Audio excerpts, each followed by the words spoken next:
Well, good evening and welcome once again to the Monday Review Show. It's the 23rd of December. I hope you all like my Christmas jersey. I thought I'd wear it tonight for the occasion. We go out on Facebook, we go out on YouTube. It's great to have you. We're coming near the end of the year, but certainly not the end of the playing season because lots and lots of games taking place and lots of incidents from those games that Keith and I will be discussing over the next half an hour or so. If you'd like to make a comment, you're more than welcome to do so. There's a little thing on the bottom right-hand side of your screen. You can leave your comments there or you can leave your questions there and we'll do our best to answer those questions for you. Delighted to be joined again once again by Keith Hackett, former Premier League, former Premier League, former FIFA referee, and former head of the PGMOL. Thanks again, Keith, for giving up of your time. I really do appreciate it. Thank you. Let's start with, Keith, if you don't mind. Like I've often written articles headed by the headline that says, when is a penalty not a penalty? Well, of course, it's when the referee gives it or doesn't give it. But there was an incident in the Rangers-Celtic game during the week or last week, certainly after this show had taken place last week. And we all know that the lines on the field of play belong to the areas of which they are boundaries. That's the official term. In other words, the penalty area line belongs to the penalty area. So if something happens on the penalty area line, it's deemed to be inside the penalty area. And therefore, if there's an incident or a foul, then it's a penalty kick. But there was an incident here, and I got lots of people inquiring, was it a penalty? Was it not a penalty? They knew that the line belonged to the penalty area and the guy's foot who was being fouled was on the line. And then others were arguing, oh, no, but his body was outside the field of play, which is true. And anyway, there was a lot of conversation went on with VAR and the referee, and eventually no penalty was awarded. Yeah. I shook my head too. I'm amazed that, and obviously they, unlike the majority of referees and those at grassroots level, we don't have VAR, so we have to make a judgment. And sometimes we're caught out of position and we might make errors, and we might, if the game is being filmed at some stage, we might get the video, look at it, and probably on the odd occasion be disappointed. But when we're talking about the elite level, and we're talking about the League Cup final here, the appointment is great credit to the match officials who are on this game. They're experienced officials. And the last thing you want is, if you've got a final at whatever level, is to make a big error. You'll remember that for the rest of your life, because at the end of a final, you're given a medal, and the last thing you want is to look at a medal and it serves up poor memories. And if you don't remember it, you'll be reminded of it. Correct. And so as a consequence, this should have been a penalty kick awarded. And it was at a critical point where, it may, because there was still some time to go, but it may have certainly affected the result of the game, which eventually went to a penalty shootout, of which Rangers, who should have had a penalty kick, lost. So there was a lot of hoo-ha. I mean, you then go and look and say, well, okay, the process is clear. The assistant referee should be in line with that line in the penalty area, ideally, to judge whether an offence takes place inside or outside. So you've got the assistant referee on the field actively in a position to judge. For the referee who is not in line with the penalty area, is some distance off. And we've talked again about the vision and the impairment of the vision that distance can give. It can give you a false view. And we've got VAR. We've not only got the VAR operator, we've got the AVAR as well. And they all came to the wrong decision.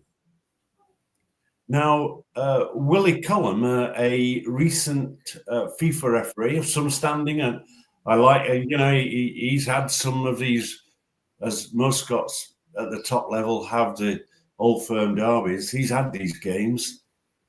So he's got a great deal of experience. He's taken over as the boss of the Scottish Premier League referees, and he's judged it. And what he's decided to do is to publicly announce the suspension of the 2 match officials involved. Now, not 3, but 2. I think that's a brave decision. You might say, well, come on. But, a long career, you have to get at the top level these decisions right, because they impact massively on the history of the game and the game transmitted around the world. So I think he's taken a very firm action on that. What about, Keith, then the VAR guys? I mean, if they're going to suspend, presumably, the referee and the assistant on that side of the field of play, what about the VAR guys? Were they involved in it? The VARs were involved, and well, should they not also be suspended then? Yeah, because they're party. Ultimately, at the end of the day, the referee and the match officials involved in that decision making, right, are all culpable of coming up with the wrong decision. And I think, in fairness to Willie Collum, he's recognised that it was a massive decision, it was wrong, and therefore is penalising them, as I've read in the reports in the newspaper, by not appointing them or suspending them. I've done the same. So I'm sharing Willie Collum's approach. However, he's new into the role, and I was in the role for several years. It then gives you a problem down the line. Because, for example, this weekend, in the St Mirren game, there was a very clear push on the back of a St Mirren player inside the penalty area. Open, unobstructed view to everyone. It wasn't in the crowd in the goal area. It was on the edge of the penalty area in a free zone, and no penalty kick was awarded. So now, if you go to the decision he's made on the Rangers Celtic game, League Cup final, and you go to St Mirren, and he looks at it, it's equally a culpable error. So then you have to say, what is he going to do with the match officials this weekend on this particular occasion? So my view is that I'm trying to determine if the Scottish referees are full-time. If you take this action, you have to ensure, and I would suggest that it could have been, these 2 officials will not receive an appointment in the coming weeks. They will be receiving operational advice in order that they don't repeat this error in the future. I still think that the VAR guys who had several attempts to look at it from different angles and in slow motion, perhaps, and still came up with the wrong decision. I could excuse the referee. He's only got one chance. Correct. Initially, the assistant referee may not have been in line with there could have been a defender back on the goal line, so therefore he's 18 yards away from the actual line. So I could almost forgive him as well, unless he was in line. But the VAR guys surely are equally to blame. Yeah, and I think in fairness, Errol, I think it's the VAR guys that have been suspended. So what is fascinating. Well, what is fascinating is the fact that, of course, Martin Atkinson, the former Premier League referee and boss of the SG1, has recently taken over that role in the Scottish Football Association. So he's taken over from John Moss. So at the moment, I think it's Cullum in charge with Atkinson supporting him, and they've made this call. So they've actually publicly said they got it wrong, and I think that's the first route that you say, you've got it wrong, you've admitted that, what are you going to do in the future? What operational advice are you going to give? How can you get a VAR system that makes this level of error? Yeah, and of course, the Rangers club and supporters will be screaming that if they had gotten that penalty and scored it, they would have actually won it without going to penalties. Yeah. And in fact, penalties and they lost. I generally think, we I think discussed last week, didn't we? The game in Belgium involving Anderlecht, where a VAR error impacted on the result, and the Belgium FA are going to replay that game. Oh wow! This is not the first time, because years ago I can remember in Germany an error and the game being replayed. So that sets a precedent. I think replaying a League Cup final would be a massive decision for the Scottish FA if they come under pressure. But I think we're moving into an area, a dangerous area here, and that is that I think there'll be an avoidance, but there's going to be an owner who suddenly thinks, I'm aggrieved, I'm going to be relegated because of a poor decision by the referee, and seek a replay. So I think the game will come under pressure now that precedents have been set to replay these games. I hope it doesn't happen. We want the referees to, they're human, they make errors. I think we all recognise, including myself, that with the advent of VAR, our expectation is raised. However you look at it, we expect the VAR to improve the decision-making process, and it's not there yet. We're still bereft of errors. I mean, we look at, for example, the Everton game this weekend, where Jordan Pickford came out for a ball. England goalkeeper. With 2 feet leading, and crashed into his opponent, and nothing was given. Now, I have to tell you that was a minimum yellow card, because he was off his feet, he was out of control, he was moving at pace, right? And he crashed into his opponent. I'm not worried about whether he wins the ball or not. That doesn't count. He's endangered the safety of his opponent. So I could actually make a case for a red, but I'll go on this side of safety and say this was a reckless challenge that required a caution, yellow card, and a penalty kick. Yeah. And didn't he do the same last year, Keith? He did the same last year to Van Dijk. Yeah. And he got away with that as well. Now the obvious question is, why? Why does he get away with that when for a foul of only 10% of that seriousness in the middle of the field will be given, a free kick will be given? But yet a major incident like that, because it's inside the penalty area, because it's the England goalkeeper, do referees, I certainly never did anyway, never bothered me who was playing or what the importance of the game was. Are some referees, do you think, I'm just purely asking your opinion, are some put off by the occasion as to not give free kicks and penalty kicks that actually should be given in any other game? Do you think they're scared? I mean, I just have this view at the moment. It's a personal view. I think in terms of foul challenges, the difference between careless, reckless, excessive force,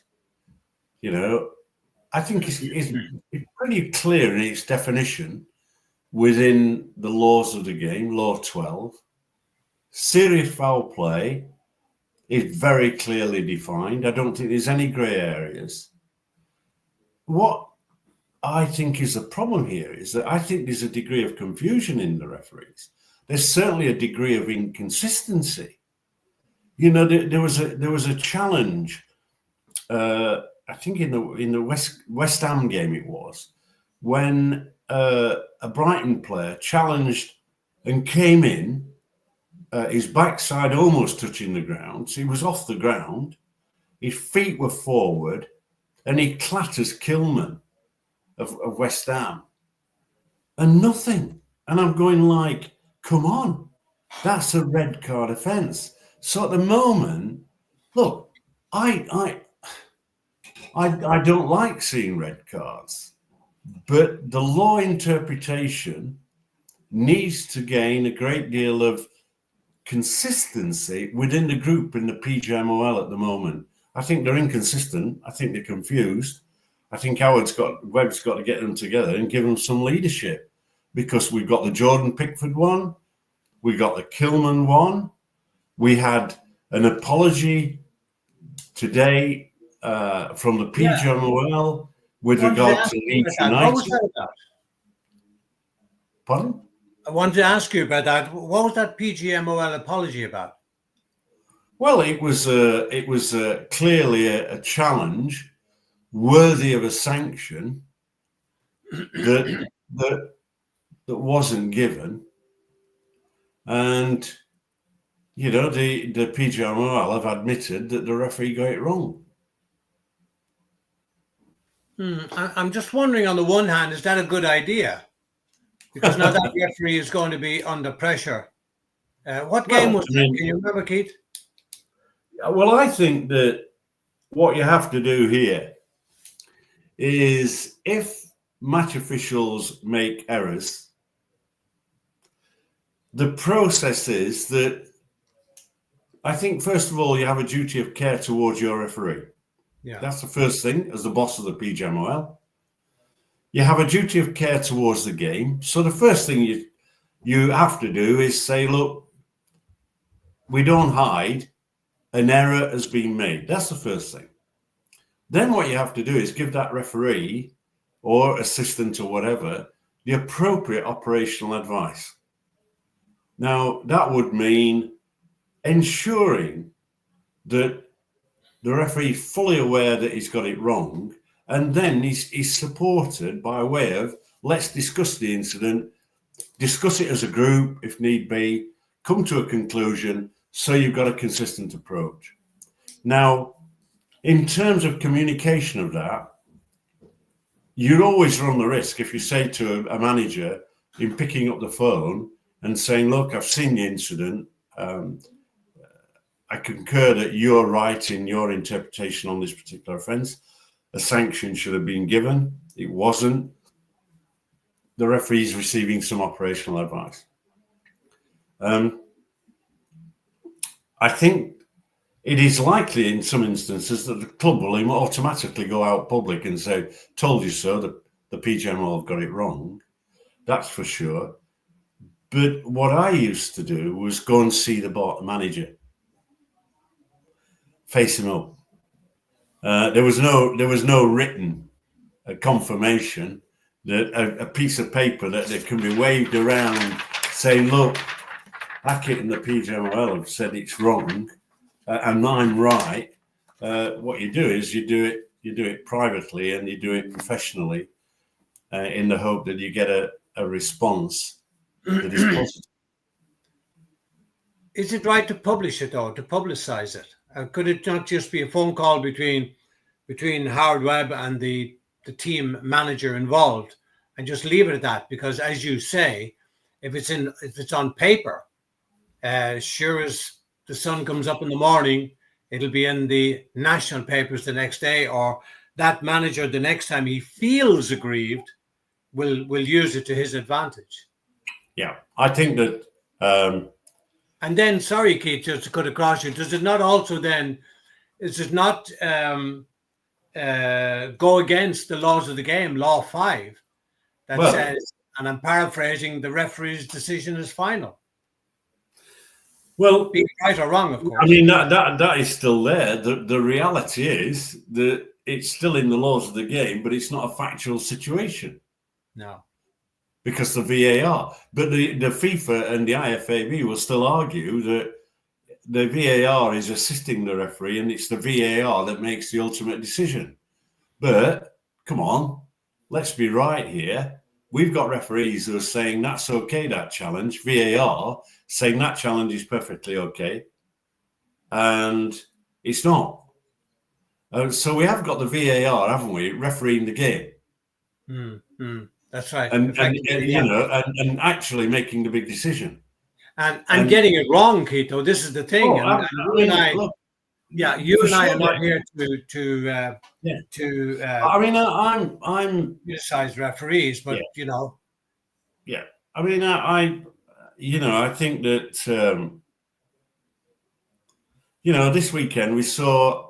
I mean, I'm a supporter of Sheffield Wednesday. Sheffield Wednesday played Stoke, and our captain Barry Bannon almost caught the ball. He didn't exactly, but he dived for it. It hit him. It was a clear penalty kick, not awarded.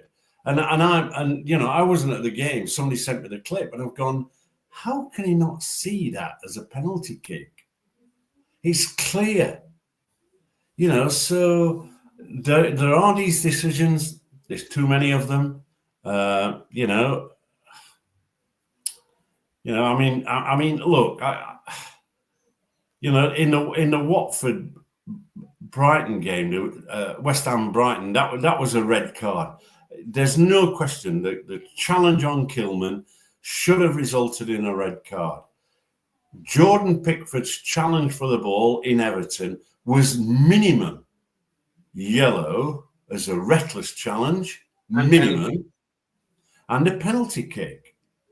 In St Mirren in Scotland, there's a clear deliberate push on an opponent. It's a penalty kick. So, we look around and we think technology is not helping. Yet, in the Villa-Manchester City game, the ball looked as though it was over the line. I'm sure in the past, the goal would have been given. But goal line technology, which I played a part in its introduction, we laid down a very clear criteria what it's supposed to do. And it didn't say to the referee, it's not a goal. It didn't say anything. So the game continued. And then to satisfy the fan base, up on the big screen comes a photograph of the ball 7/8 over the line. But it's not wholly over the line. And the fans buy that. Yeah, they do. I just think that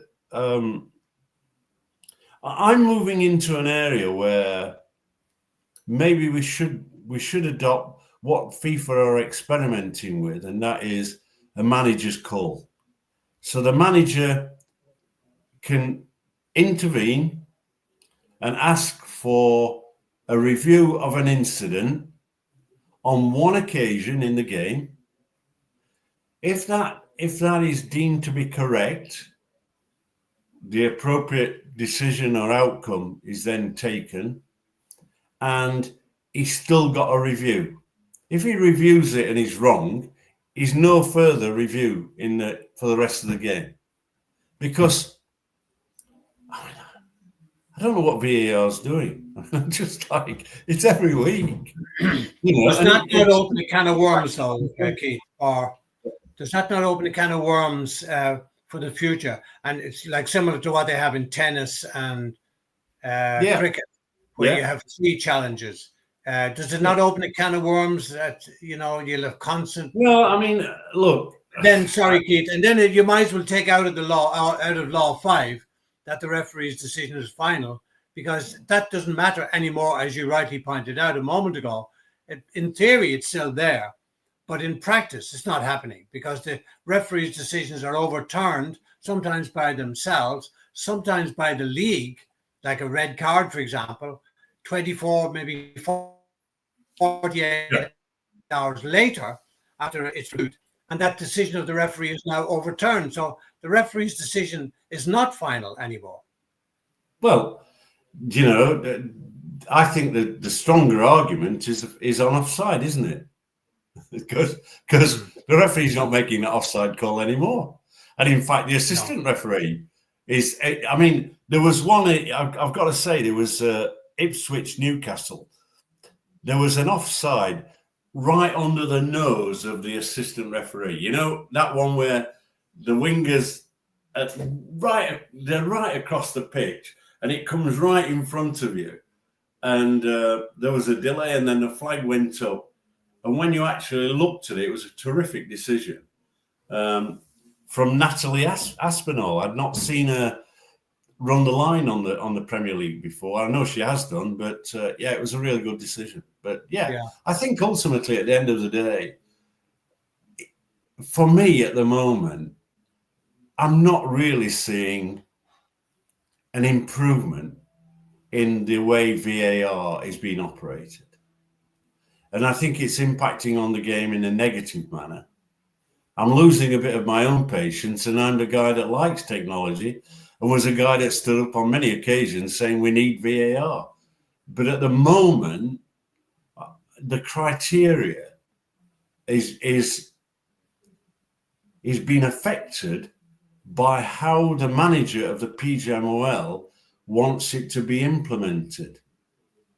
You know, if you part through the season, say, you're coming in too much, I need to raise the bar, it leaves that doubtful area. You know, what you have to do in the summer is get dozens and dozens of video clips, get these guys in a room with a sheet of paper, 1 to 50, and you want all 50 to be right. And if the guy's got 5 wrong, he's not going to be VAR next year. You know, I mean, that's what we do, isn't it? We don't put a pilot in an aeroplane and say fly it. He actually, the pilot, he or she, has to train to the equipment that they're flying. Whatever they make a plane, they've got to get a test. Now, I think with VAR, you know, I mean, 2 errors this weekend were one was from Rob Jones, the other was from Paul Tierney. These are guys who stopped officiating. By that, I mean, they're no longer, I think Rob Jones may have had 1 Premier League game, but Tierney's a retired referee that's got a permanent role on VAR. You know, so disappointing. Yeah, it is. It is. Just one last one, Keith. There should have been a penalty for Spurs against Trent Alexander-Liverpool, the Spurs-Liverpool game. Again, yes. Clear push and no penalty given. Sorry, not a penalty. Penalty. There was no penalty given. Can't understand a push of 50% less severity in the middle of the field would have been given as a free kick. So what is the difference? Well, the players cheating thing, Keith. I mean, there's no question. And then looking. Yeah. I mean, well, that side of the game is beginning to be very annoying. Players feigning injury, players trying to get their opponents sent off. Cheating to get decisions. Oh my goodness! It's damaging the image of the game. Yeah. You know, when you're coaching referees, a push is quite simple. Don't look at the palm of the hands. Look at the elbow, and to push a pushing action, the arm has to straighten out, and that's a push. Now, what they're now clever at doing is going slightly sideways on with the arm tucked in, and the push then comes with the arm and elbow being extended out. Yeah. And this was very clear. Like you go. And you know, I mean, these people who watch it and you know, I interact with a lot of people on Facebook and X and whatever. What they do say is that they fear that it is beginning to be a credibility issue, an integrity issue. And I've said it every week, and I'll continue to say it. It's not integrity. It's not. There's no cheating here. It's incompetence. And you touched on the subject. I wonder if it is incompetence. Or are they just lacking the backbone and the guts to make that crucial decision, and worried about the backlash? Well, he won't be refereeing in my team.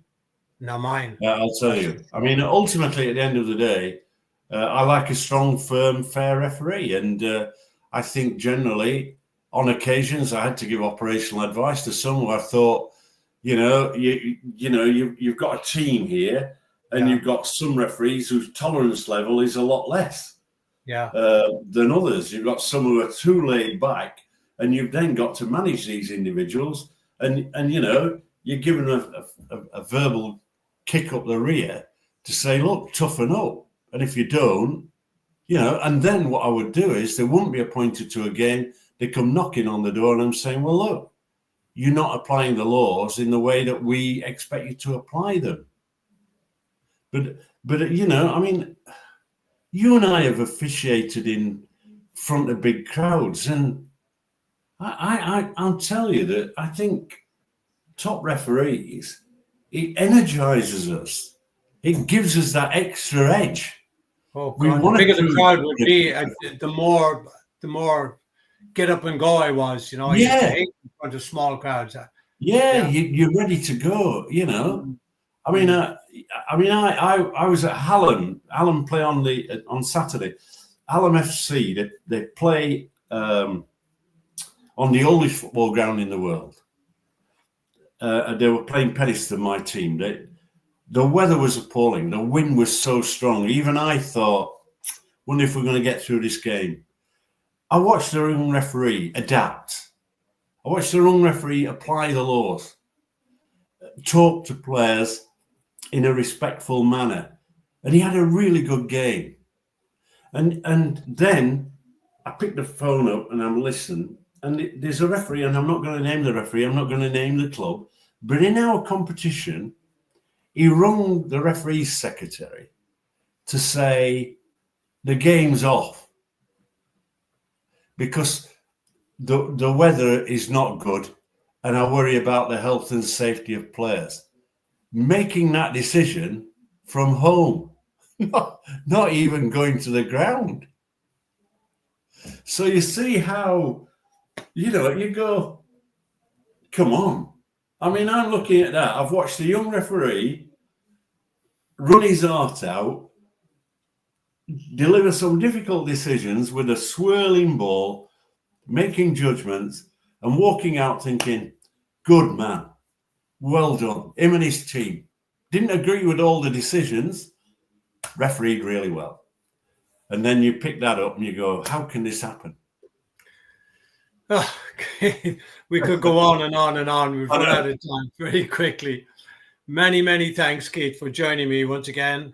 Are you available next Monday? I know it's Chris. I don't like to take up your time. Oh, absolutely. Yeah, let's come on. Fantastic. Okay, so we'll do it all again next Monday. And thank you out there for watching. We'll be back, Keith and I, next Monday, same time, 8 o'clock. I hope you can join us then. Until then, have a very happy and peaceful and safe Christmas. Bye-bye. Absolutely. Thanks. Thank you.